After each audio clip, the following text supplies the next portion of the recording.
Sermon 117 de saint Augustin, le Verbe de Dieu.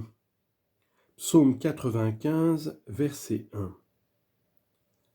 Le passage évangélique qu'on vient de lire, mes très chers frères, a besoin, pour être compris, que l'œil du cœur soit bien pur. Nous venons de voir en effet Jésus-Christ notre Seigneur, et dans sa divinité, créateur de tout l'univers, et dans son humanité, restaurateur de la nature déchue. L'évangéliste Jean nous a montré ce spectacle. L'Évangile même nous a fait connaître l'étonnante grandeur de cet historien, et la dignité du serviteur nous indique de quelle valeur est le Verbe qu'il a fait connaître, ou plutôt combien ce Verbe est hors de prix, puisqu'il l'emporte sur tout. Ce qu'on achète vaut exactement le prix qu'on en donne, vaut plus ou vaut moins. Quand cela vaut le prix, il y a égalité entre l'objet et le prix. Si l'objet vaut moins, il est au-dessous du prix, et au-dessus s'il vaut davantage. Mais rien ne saurait égaler le Verbe de Dieu, ni être au-dessus, ni être au-dessous de lui, comme valeur.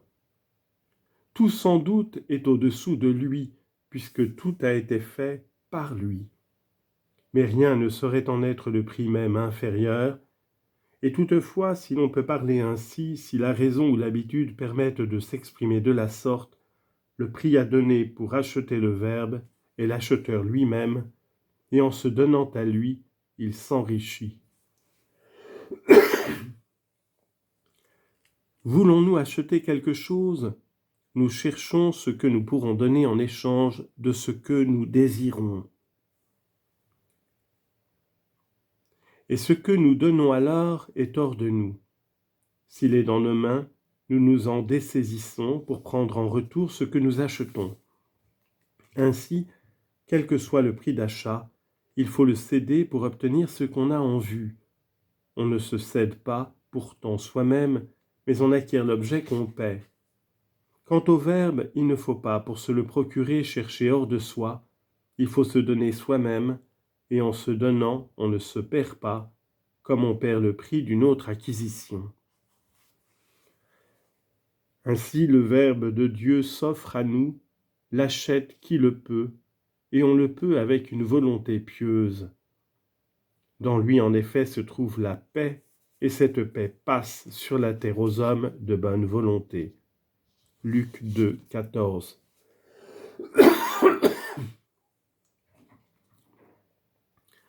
Afin donc de se le procurer, il faut se donner chacun. Chacun en est comme le prix. Mais peut-on employer cette expression quand en se donnant pour acquérir le Verbe, on ne se perd pas, quand au contraire on se gagne en s'abandonnant à lui? Et que lui donne-t-on en se donnant? On ne lui donne point quelque chose qui lui soit étranger, car on lui rend pour le refaire ce que lui-même a fait, car tout a été fait par lui. Si en effet il a fait tout, il a fait sans aucun doute l'homme comme le reste. Si c'est à lui que doivent l'existence et le ciel et la terre et la mer et tout ce qu'ils renferment, et toutes les créatures enfin, n'est-il pas plus manifeste encore qu'il est l'auteur de l'homme fait par lui à l'image de Dieu? En ce moment, mes frères, nous ne cherchons pas à expliquer comment peuvent s'entendre ces mots. Au commencement était le Verbe, et le Verbe était en Dieu, et le Verbe était Dieu. On peut les entendre dans le silence de la méditation, les paroles humaines n'en sauraient donner l'intelligence. C'est du Verbe de Dieu qu'il est ici question, et nous voulons dire ce qui empêche de le connaître. Remarquez, nous n'entreprenons pas de le faire comprendre, nous exposons ce qui empêche d'en avoir une idée parfaitement juste.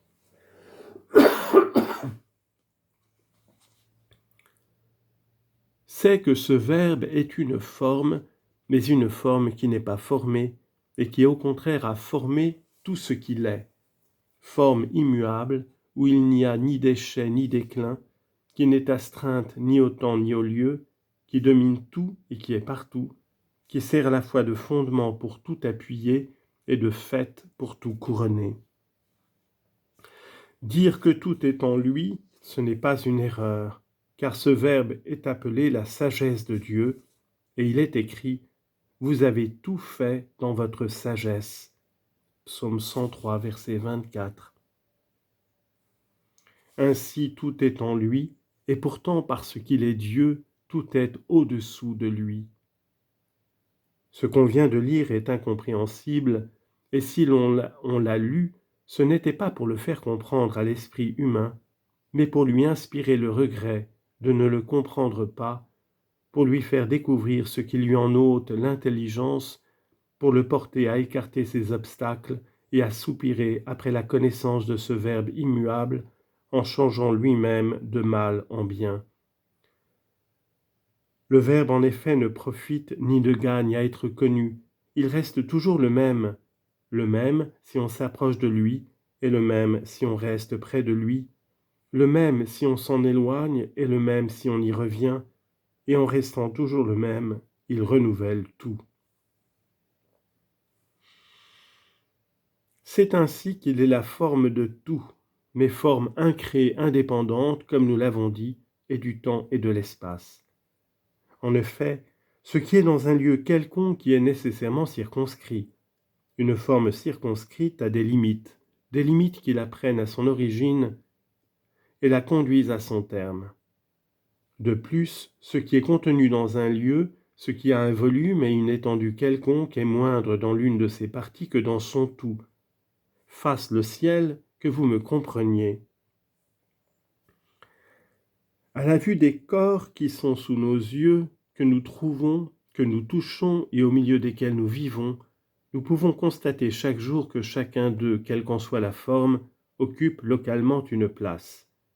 Or, tout ce qui occupe une place est moindre dans l'une de ses parties que dans son tout. Une partie du corps humain, comme le bras, est sûrement moindre que tout le corps. Mais si le bras est moindre, il occupe un moindre espace. Ainsi la tête, autre partie du corps, occupe également un espace moindre parce qu'elle n'a pas autant de volume que tout le corps. Ainsi en est-il de tous les objets contenus dans un lieu, ils sont moindres dans une de leurs parties que dans leur tout. Mais ne nous figurons, n'estimons rien de pareil dans le Verbe de Dieu. Ne consultons point les impressions de la chair pour ne représenter les choses spirituelles. Ce Verbe divin, ce grand Dieu n'est pas moindre dans l'une de ses parties que dans son tout. Tu ne saurais te représenter cette propriété divine, et il y a plus de piété à ne pas la comprendre qu'à présumer d'en avoir l'intelligence. Souviens-toi que nous parlons de Dieu, car il est dit « le Verbe était Dieu ». Nous parlons de Dieu, est-il donc étonnant que tu ne comprennes pas? Si tu comprenais, ce ne serait pas Dieu. Avoue donc pieusement ton ignorance, plutôt que de prétendre témérairement avoir l'intelligence. Atteindre Dieu, tant soit peu, est un grand bonheur, le comprendre est chose absolument impossible. Dieu est à l'esprit ce que le corps est aux yeux. On connaît Dieu comme on voit le corps. Crois-tu l'œil capable de pénétrer tout ce qu'il voit? Tu te tromperais étrangement. Tu ne vois aucun objet tout entier. Voir un homme en face, est-ce le voir en même temps par derrière? Et le voir par derrière, est-ce en même temps le voir en face? À proprement parler, tu ne comprends donc pas ce que tu vois, et si la mémoire ne conservait en toi le souvenir du côté que tu as vu, tu ne pourrais en regardant d'un autre côté dire que tu comprends quoi que ce soit, d'une manière même superficielle. Pour voir une chose, tu la manies, tu la tournes et la retournes, ou bien tu tournes toi-même pour la considérer sous toutes ses faces. Tu ne saurais donc d'un seul coup d'œil la voir tout entière. En la tournant, tu en vois les différentes parties, et pour te persuader que tu l'as vue tout entière, il faut te rappeler que tu les as vues l'une après l'autre. Ce n'est donc pas l'œil, c'est la mémoire qui agit surtout ici. Que ne peut-on alors, mes frères, dire du Verbe de Dieu? Des corps exposés à nos regards, nous disons que la vue ne saurait les pénétrer tout entiers. Comment donc l'œil du cœur pourrait-il comprendre Dieu? C'est assez pour lui, s'il est pur, de l'atteindre, et l'atteindre, c'est en quelque façon le toucher d'une manière toute spirituelle, mais sans le comprendre. Et encore la pureté est-elle requise? Or, le bonheur de l'homme consiste à atteindre ainsi par le cœur ce qui est toujours heureux, ce qui est l'éternelle béatitude, ce qui est la vie, ce qui est la sagesse parfaite. Et pour l'homme, la source de la sagesse, ce qui est l'éternelle lumière, et pour l'homme le foyer de toute lumière. Remarque donc comment ce tact invisible te transforme sans altérer l'être mystérieux que tu atteins. En d'autres termes, comment Dieu ne gagne rien à être connu et comment tu profites en le contemplant. Nous avons dit, il est vrai que nous payons Dieu, mais ne nous figurons pas, mes très chers frères, que nous l'enrichissons. Que lui donnons-nous qui puisse ajouter à son être? N'est-il pas le même si tu t'éloignes de lui et le même si tu t'en rapproches? S'il désire qu'on le contemple, n'est-ce pas pour faire le bonheur de ceux qui le regardent et pour frapper d'aveuglement ceux qui se détournent? Car l'aveuglement est la première vengeance, le commencement des peines qu'il inflige à l'âme qui se détache de lui. N'est-ce pas tomber dans l'aveuglement que de s'éloigner de la véritable lumière, c'est-à-dire de Dieu?